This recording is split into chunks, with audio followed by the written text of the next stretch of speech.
And this is my sister Gina. She's the oldest, Patty, and then myself. I was about almost 3 years old, I believe. She would have been 4 and she would have been 5. Colleen Cardinal is an Indigenous woman from Saddle Lake Cree Nation in Alberta. She lost her sister 29 years ago. She was murdered in 1990 at Beaver Hills House Park in downtown Edmonton. My biological father called me and said, you know that woman they found in the park? And I'm like, yeah. He's like, that's your sister. And I like, my whole world just flipped upside down. Because like I'd never, ever experienced anybody dying before. I'd never been to a funeral before. It was like a dream. Like I was walking like in a murky dream for the next couple of days, maybe even months. I just felt like I was in a bubble and I couldn't really, nothing made sense. So it was hard.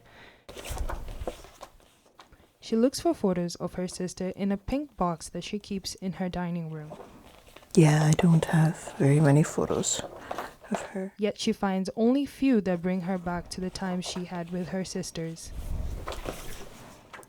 Cardinal and her 2 sisters were adopted together during the 60s scoop, a policy that resulted in more than 20,000 Indigenous children being forcibly taken from their homes and placed into homes with non-Indigenous families. One of the things that we have in common as 60 Scoop survivors is not only have we been through the child welfare system, a lot of us have had missing and murdered Indigenous relatives, sisters and brothers, mothers, aunties, and it's just part of the colonial violence that we've experienced in Canada. She ran away with her sisters from their abusive home. They wanted to be free and far away from their abusive father who sexually and physically assaulted them. Brother, adopted mother, and I cut my adoptive father out. I was so terrified at one time in my life that I'd be killed too, so I used to carry a knife with me. But I know women who carry knives to this day.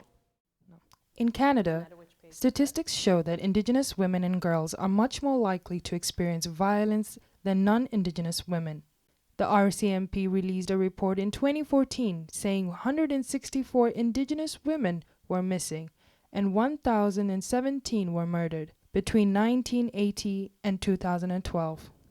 The same report says 225 of these cases are still unsolved.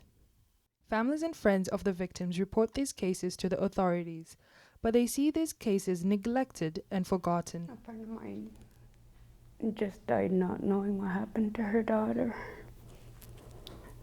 not too long ago.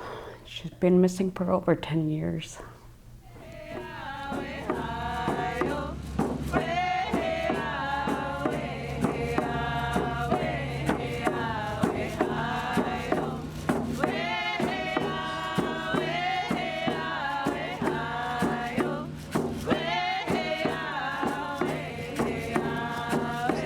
For years, Colleen and many other Indigenous women, families, and friends have come to mourn their loved ones every October 4th at the Parliament Hill.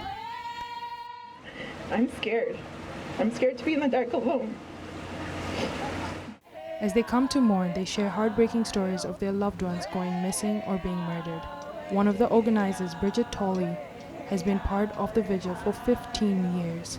It's not okay, and it'll never be okay till we get to the truth. We've been asking for the truth.